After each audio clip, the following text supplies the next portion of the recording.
प्रधानमंत्री नरेंद्र मोदी सोमवार को प्रधानमंत्री किसान सम्मान निधि योजना के तहत अगली किश्त करेंगे जारी।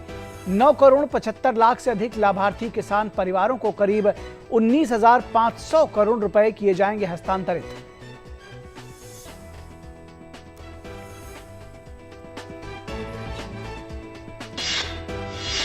केंद्रीय जल शक्ति मंत्री और छत्तीसगढ़ के मुख्यमंत्री ने संयुक्त रूप से राज्य में जल जीवन मिशन के क्रियान्वयन की समीक्षा। मुख्यमंत्री ने सितंबर 2023 तक छत्तीसगढ़ को हर घर जल राज्य बनाने का दिया आश्वासन।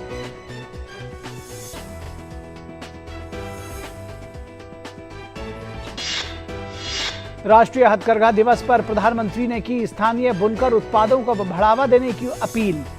केंद्रीय कपड़ा मंत्री ने बताया, भारत ने हथकरघा उत्पादन 1.25 लाख करोड़ रुपए तक करने का रखा है लक्ष्य। आंध्र प्रदेश में श्रीकाकुलम में आयोजित कार्यक्रम में वित्त मंत्री ने की शिरकत।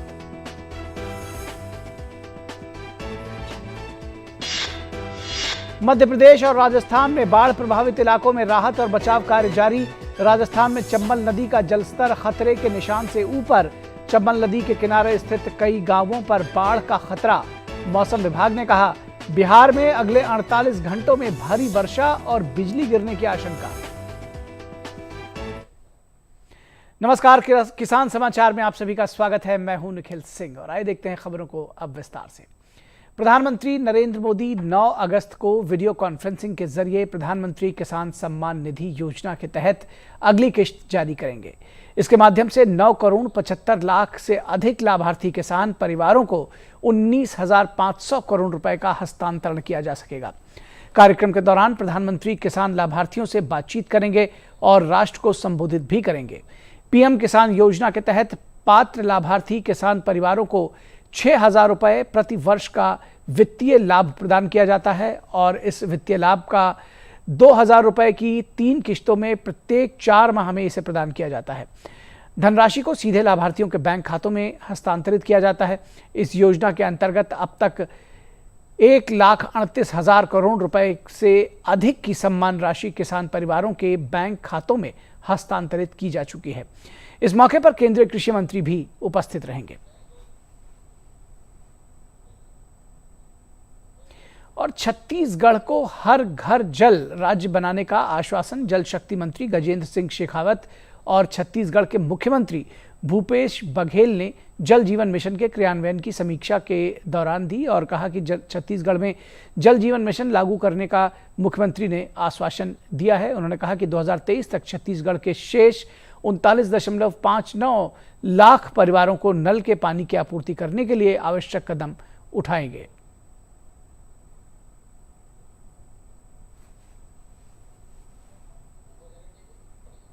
केंद्रीय जल शक्ति मंत्री गजेंद्र सिंह शेखावत ने मुख्यमंत्री को आश्वस्त किया कि हर घर जल लक्ष्य हासिल करने में राज्य को पूरा समर्थन दिया जाएगा।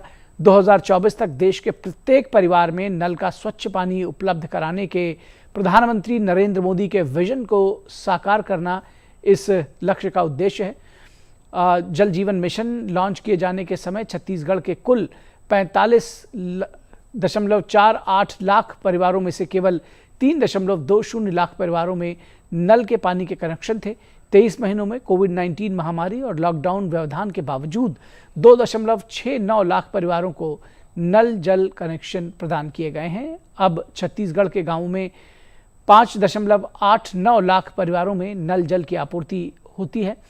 हर घर जल पहुंचाने के लिए राज्य में ने 2021-22 में 22,14,000 परिवारों में नल के पानी का कनेक्शन देने की योजना, 2023-24 में 11.37 लाख नल जल कनेक्शन और 2023-24 में शेष 6.29 लाख नल जल कनेक्शन देने की योजना केंद्रीय जल शक्ति मंत्री गजेंद्र सिंह शेखावत ने 2021-22 में केंद्रीय अनुदान बढ़ाकर 1,908.96 करोड़ रुपए कर दिए हैं। जल शक्ति मंत्रालय के राष्ट्रीय जल जीवन मिशन ने भी राज्य को पहली खेप के रूप में 453.71 करोड़ रुपए जारी किए हैं। इससे आत्मनिर्भर भारत के लक्ष्य को साकार करने में मदद मिलेगी। छत्तीसगढ़ में केवल 17,967 स्कूलों और 10,019 आंगनवाड़ी केंद्रों को पाइप से जलापूर्ति की जाती है। राज्य में अब तक 19,698 गांवों में से कुल 19,632 पानी समिति यानी BWA का गठन हुआ है। छत्तीसगढ़ में बड़ी संख्या में गांवों को ध्यान में रखते हुए राज्य को क्रियान्वयन सहायता एजेंसियों को शामिल करने की आवश्यकता है।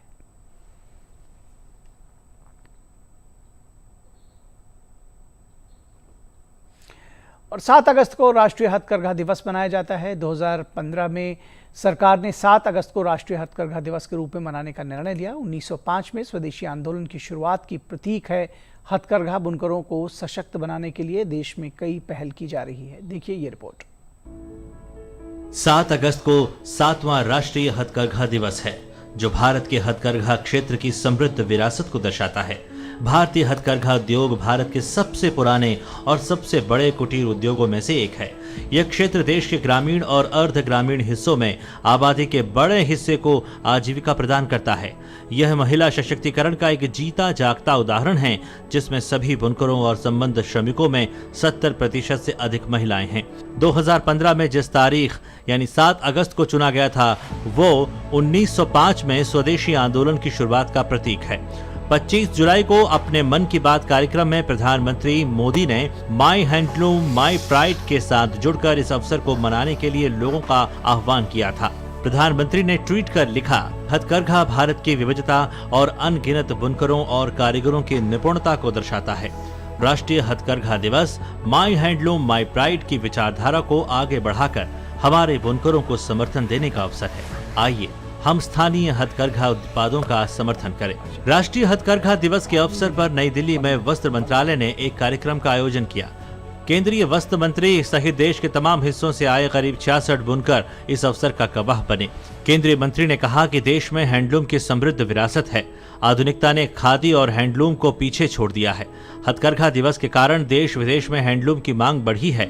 सरकार का लक्ष्य अब हैंडलूम के उत्पाद को 60,000 करोड़ रुपए से बढ़ाकर 1.25 लाख तक करने का लक्ष्य है, जबकि 2,500 करोड़ रुपए के निर्यात को 10,000 करोड़ रुपए करने का लक्ष्य है। माई हैंडलूम माई प्राइड उन्हीं का दिया हुआ स्लोगन है, जिसको हम देश के कोने कोने तक लेके जाने के प्रयास कर रहे हैं। अब इस क्षेत्र को कैसे विश्व भर में प्रचलित किया जाए, उसके लिए आज एक कमेटी बनाई गई है। अगले 3 वर्षों में ये आज लक्ष्य निर्धारित कर दिया, तय कर दिया और सफलतापूर्वक इसको पूरा करेंगे, क्योंकि प्रधानमंत्री नरेंद्र मोदी जी ने जो लक्ष्य दिया उसको पूरा करके ही दिखाया। वहीं वित्त मंत्री निर्मला सीतारमण ने आंध्र प्रदेश के श्रीकाकुलम में राष्ट्रीय हथकरघा दिवस पर आयोजित एक कार्यक्रम में शिरकत की। उन्होंने बुनकरों के लिए कार्यशाला का शिलान्यास किया। साथ ही बुनकरों के विकास के लिए उन्होंने आंध्र प्रदेश के खादी विकास संगठन को वित्तीय सहायता की रकम भी प्रदान की। दरअसल सरकार हैंडलूम विलेज को बढ़ावा देने के साथ ही शहरों में भी हैंडलूम विक्रय केंद्र स्थापित करने पर भी काम कर रही है। इस क्षेत्र का पुनर्गठन किया जाएगा। हैंडलूम क्षेत्र अपने पैरों पर खड़ा हो सके, हैंडलूम में बीटेक कार्यक्रम भी जल्द शुरू किए जाएंगे। चंद्रशेखर की रिपोर्ट, डीडी किसान। और मध्य प्रदेश के गुना जिले के ब्रह्मोरी गांव में बाढ़ में फंसे लगभग 150 लोगों को एयरलिफ्ट करके राजस्थान के छावड़ा ग्राम में रुकवाया गया है। गौरतलब है कि मध्य प्रदेश में इस वक्त कई इलाके बाढ़ से पीड़ित हैं और ब्रह्मोरी गांव की स्थिति बेहद खराब थी। ब्रह्मोरी गांव में मुख्यमंत्री शिवराज सिंह चौहान ने ग्रामीणों से बात कर उन्हें ढांढस बंधाया है और उनके समुचित व्यवस्थाएं सुनिश्चित करने का भरोसा दिया है। इसके अलावा कल मुख्यमंत्री ने बाढ़ को लेकर बनी टास्क फोर्स की बैठक ली। बैठक में मुख्यमंत्री ने कहा कि प्रदेश में अतिवृष्टि के कारण बाढ़ की स्थिति निर्मित होने से अधोसंरचना एवं निजी अचल संपत्तियों को बड़े पैमाने पर नुकसान पहुंचा है। पहली प्राथमिकता बाढ़ से क्षतिग्रस्त मकानों, मलबे के ढेर को साफ करने, स्वच्छ पेयजल की व्यवस्था, रोग न फैलने देने, विद्युत व्यवस्था ठीक करने और प्रभावित लोगों को अनाज और भोजन उपलब्ध कराने की है। इसके लिए सभी संबंधित मंत्री, अधिकारी और सामाजिक संगठन व्यवस्थाएं सुनिश्चित करें। बाढ़ की स्थिति उत्पन्न होने के पश्चात करीब 15,000 नागरिक शिविरों में सुरक्षित किए गए हैं। अब तक करीब 25,000 मकानों को नुकसान की जानकारी मिली है। इंदौर से 22 मशीनें श्योपुर कला भेजी गई हैं। बाढ़ से 1,250 से अधिक गांव प्रभावित हुए हैं। बारिश से ग्वालियर, शिवपुरी, श्योपुर, दतिया, अशोकनगर, गुना, भिंड और मुरैना जिले सबसे ज्यादा प्रभावित हुए हैं। सब कुशल से हैं? हाँ। अब थोड़ी परेशानी तो वहां हो रही होगी, लेकिन चिंता नहीं करें, सब व्यवस्थाएं बनाएंगे, है ना? जी जी जी। है ना? थोड़ी परेशानी तो पानी के कारण हो गई अपन को, लेकिन और कोई चिंता मत करना, बाकी भी सब व्यवस्थाएं बनाऊंगा। तो मध्य प्रदेश के साथ साथ राजस्थान के भी तमाम इलाके बाढ़ से प्रभावित हैं, तमाम इलाके जलमग्न हैं और लोकसभा अध्यक्ष ओम बिरला ने राजस्थान के कोटा में बारिश से बिगड़े हालात की समीक्षा की। इस बैठक में कोटा और बूंदी के कलेक्टर सहित कई वरिष्ठ अधिकारी शामिल हुए। लोकसभा अध्यक्ष ने अधिकारियों को निर्देश दिया कि जनजीवन सामान्य बनाने के लिए सभी आवश्यक कदम त्वरित गति से उठाए जाएं, बारिश से हुए नुकसान का जल्द से जल्द सर्वे किया जाए और प्रभावित लोगों को तुरंत मुआवजा दिया जाए। कोटा और बूंदी के क्षेत्रों में पिछले दिनों भारी बारिश से काफी नुकसान हुआ। कई जगहों पर सड़कें, बिजली और स्वास्थ्य सेवाएं प्रभावित हुई हैं। और अगर बिहार की बात करें तो बिहार में औरंगाबाद, रोहतास और बांका जिलों में बिजली गिरने से 14 लोग मारे गए और 4 अन्य लोग घायल हो गए। मौसम विभाग ने अनुमान व्यक्त किया है कि राज्य के विभिन्न भागों में अगले 48 घंटों में भारी वर्षा और बिजली गिरने की संभावना है। लोगों से कहा गया है कि वे इस प्राकृतिक आपदा की आशंका के समय घरों में ही रहें। मुख्यमंत्री नीतीश कुमार ने घटना पर दुख व्यक्त किया है और मृतकों के निकट संबंधियों को 4-4 लाख रुपए की अनुग्रह राशि देने की घोषणा की है। मुख्यमंत्री ने घायलों के निःशुल्क इलाज के निर्देश भी दिए हैं। और उत्तर प्रदेश के बलरामपुर जिले में प्रधानमंत्री स्वनिधि योजना से स्ट्रीट वेंडर्स को सीधे फायदा पहुंचाया जा रहा है। इस योजना से कोरोना काल में पूंजी की कमी से जूझ रहे स्ट्रीट वेंडर्स को व्यवसाय के लिए ऋण मिला, जिससे उन्हें अपना रोजगार बचाने और बढ़ाने में मदद मिली।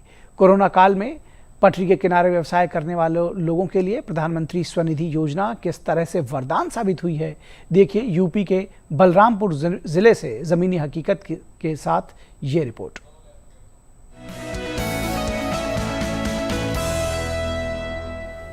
यूपी के जनपद बलरामपुर के ये स्ट्रीट वेंडर्स प्रधानमंत्री स्वनिधि योजना का लाभ उठाकर कोरोना काल में अपना रोजगार बढ़ाने में सफल रहे हैं। कोरोना के मुश्किल समय में जब रोजगार का संकट आ खड़ा हुआ तो प्रधानमंत्री स्वनिधि योजना इन स्ट्रीट वेंडर्स के लिए वरदान साबित हुई। प्रधानमंत्री योजना के तहत 10,000 रुपए लोन मिले थे, जिसके तहत मैंने अपना दुकान में भर्ती भरा है और उसी भर्ती को लेकर मैं अपना दुकान चला रहा हूँ। इसके लिए मैं मोदी जी से धन्यवाद है। जो प्रधानमंत्री का ये लोन मिल रहा है वो हमारे सबके कोरोना काल में व्यवसाय में जो है हम लोग को बहुत दिक्कत हो रही थी, इसीलिए हम अपना कारोबार बढ़ाने के लिए प्रधानमंत्री जी का धन्यवाद करते हैं। हमको जो प्रधानमंत्री से 10,000 रुपये मिला है व्यवसाय के लिए, उससे हम अपना ठेला वेला लगा रहे हैं, उसमें हमको बहुत मदद मिल रही है। योजना के अंतर्गत बलरामपुर में 2051 स्ट्रीट वेंडर्स को 2 करोड़ रुपए से अधिक ऋण लाभ उपलब्ध कराया जा चुका है। हमारे जिले में पीएम स्वनिधि के अंतर्गत 2500 के करीबन एप्लीकेशन हमें मिली थी। उनमें से हमने सबका स्क्रूटनी करने के बाद में 2100 एप्लीकेशनें सैंक्शन कर दी। 2051 एप्लीकेशनों पर हमने पैसा दे दिया, डिसबर्स कर दिया, यानी 2 करोड़ से ऊपर का पैसा हम लोगों ने डिसबर्स कर दिया है। कोरोना के चलते लॉकडाउन ने छोटे व्यापारियों, विशेषकर रेहड़ी पटरी के दुकानदारों के सामने रोजगार का गंभीर संकट खड़ा कर दिया था। लेकिन प्रधानमंत्री स्वनिधि योजना के माध्यम से ऋण लाभ लेकर इन दुकानदारों ने अपने व्यवसाय को न केवल बचाया बल्कि बढ़ाया भी है। जमीनी हकीकत के लिए बलरामपुर से राम कुमार मिश्रा की रिपोर्ट।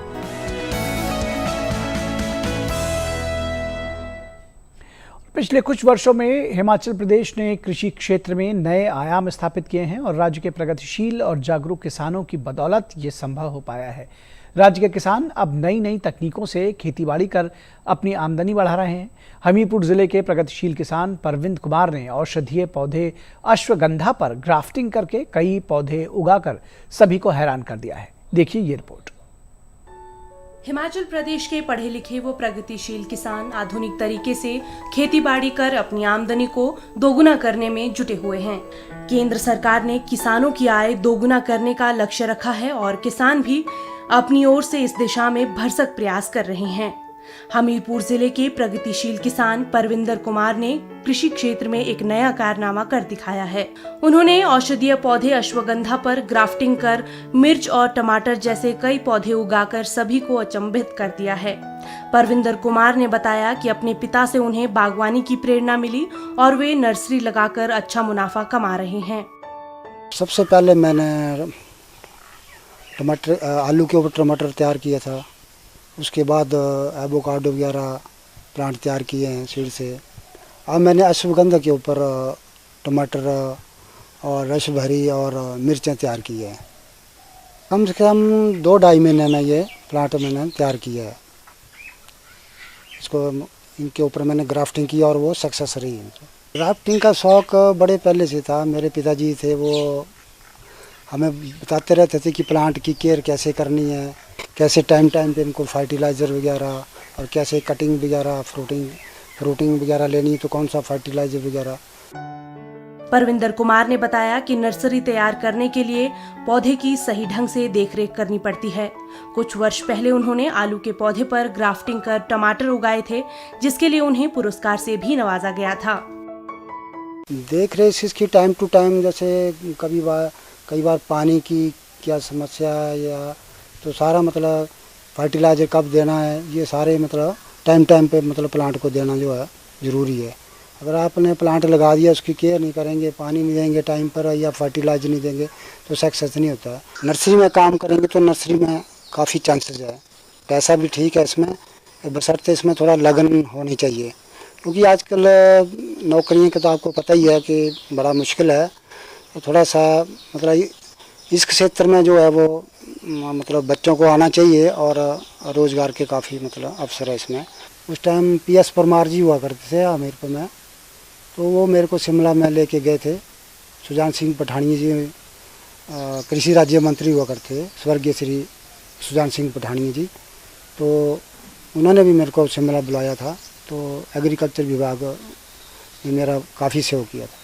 जी, ये ऐसी ग्राफ्टिंग करते रहते हैं ना, और ये तो हमें भी नहीं मालूम कि कब कर देते हैं ऐसा। ये इनको शौक़ है मतलब हर चीज़ पर नई नई चीज़ें उगाने का।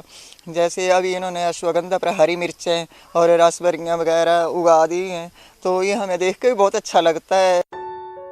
कृषि विभाग भी उनके इस कारनामे से उत्साहित है। कृषि उपनिदेशक PC सैनी ने बताया कि परविंदर कुमार के इस प्रयास से भविष्य में अच्छे परिणाम आ सकते हैं।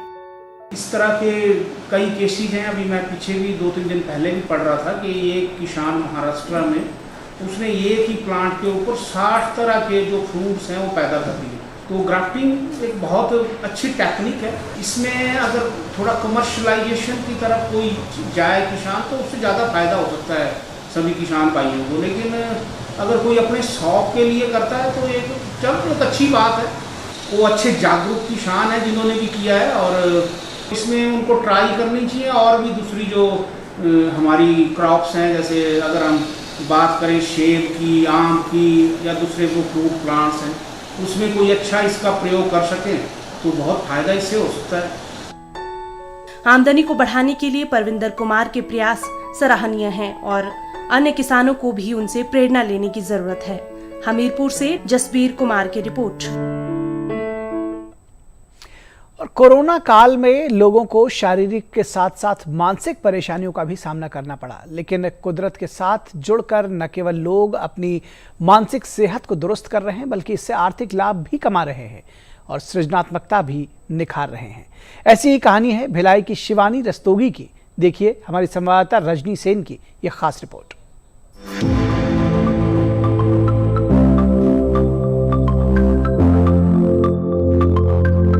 प्रकृति जीवनदायिनी ही नहीं, आनंददायिनी भी है। जिस तरह माँ एक बच्चे को पालती पोसती ही नहीं, उसके हर जख्म को भरती है, उसे धूप से बचाकर छांव देती है, कुदरत भी कुछ इसी तरह हमारी देखभाल करती है। कोरोना महामारी के दौरान रुके हुए वक्त ने हमें एक बार फिर से कुदरत से जुड़ने का मौका दिया और हमने भी प्रकृति के महत्व को एक नए सिरे से समझने और उससे जुड़ने की कोशिश की।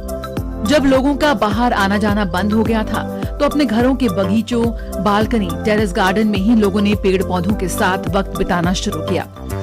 अब मध्य प्रदेश के भिलाई में रहने वाली रस्तोगी को ही लीजिए। पेशे से एक प्रोफेसर शिवानी ने प्रकृति के साथ न केवल समय बिताया बल्कि बागवानी के शौक को एक नए स्तर पर पहुंचा दिया।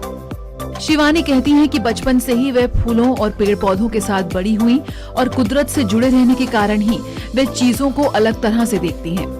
अपने आसपास के हर फूल, पत्थर, मिट्टी में उन्हें सुंदरता और प्रकृति के रंग दिखाई देते हैं। शिवानी के बगीचे में आज कई तरह के फूल और पौधे हैं। यही नहीं, उन्हें मिनिएचर गार्डन बनाने का भी शौक है और अपने बागवानी के शौक को उन्होंने एक छोटे से बिजनेस वेंचर में बदल दिया है। उनके मिनिएचर गार्डन्स में कहीं बुद्ध मुस्कुरा रही हैं, तो कहीं परलोक की कथा से उतरे घर और झूले मन मोह लेते हैं। शिवानी को कबाड़ से जुगाड़ के जरिए खूबसूरत प्लांटर बनाने का भी शौक है। बॉन्साई पौधों के जरिए भी वे प्रकृति की सुंदरता की रंगोली उकेरती हैं। यही नहीं, वे पक्षियों के लिए बर्ड हाउस भी बनाती हैं। उनके बनाए प्लांटर्स और मिनिएचर गार्डन्स को लोग बहुत पसंद कर रहे हैं। वे पत्थरों में भी रंगों के जरिए जान फूंक देती हैं। जब वे अपनी छात्रों को स्टार्टअप के बारे में बता रही थीं, तभी उन्हें अपने लिए कुछ करने का ये बेहतरीन विचार आया और उन्होंने ब्लिसफुल स्पेस की शुरुआत की। एक इंटरेस्ट शुरू से क्रेज था ग्रीनरी के लिए, और जब भिलाई में मुझे इतनी बड़ी जगह मिली, अपना खुद का एक गार्डन मिला, तो मैंने कुछ 10-12 पॉट्स से गार्डनिंग शुरू की थी with the very basic plants, money plant and fern, other plants जो इजीली ग्रो हो जाते हैं। बट जब उनसे वो अच्छे से फ्लरिश हुए, उनसे जब रिजल्ट मिला तो फिर और क्रेज़ बढ़ता गया। तो मैंने अपने लॉन में नए प्लांट्स के बारे में स्टडी करना शुरू किया। So I am still learning from Facebook and internet about अरेबिकम्स, वाटर लिली, कैक्टस, सकुलेंट्स, जो यहाँ के क्लाइमेट के प्लांट्स नहीं है उनको कैसे ग्रो किया जाए। तो वो जो बचपन का इंटरेस्ट था वो पैशन में कन्वर्ट हो गया। सच है, कुदरत केवल प्यार देना और परवाह करना जानती है। एक पेड़ छांव देता है और फल देता है और बदले में कुछ नहीं मांगता। फूल खुशबू और रंग के बदले कुछ नहीं मांगते, लेकिन कुदरत की परवाह कर, उससे जुड़कर न केवल हम अपने तनाव को दूर कर सकते हैं, बल्कि अपने और दूसरों के जीवन में सुंदरता के रंग घोल सकते हैं, जैसा कि शिवानी कर रही हैं।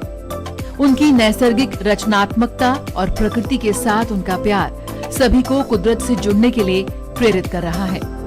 रंग तरंग, डीडी न्यूज। और हरियाणा के पानीपत जिले के खंडरा गांव में 24 दिसंबर 1997 को एक किसान परिवार में जन्मे नीरज चोपड़ा ने ओलंपिक में वो करिश्मा कर दिखाया जो आज तक किसी ने नहीं किया। ओलंपिक के इतिहास में अब तक इस स्पर्धा में कोई भी भारतीय स्वर्ण पदक नहीं जीत सका था। नीरज ने 87.58 मीटर की सर्वश्रेष्ठ दूरी तय करते हुए गोल्ड पर कब्जा किया। जैवलिन थ्रो में यह भारत का अब तक का सबसे पहला मेडल है।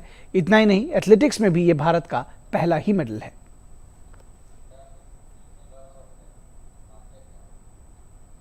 तो किसान समाचार के इस अंक में बस इतना ही। हमारी पूरी टीम को दीजिए इजाजत।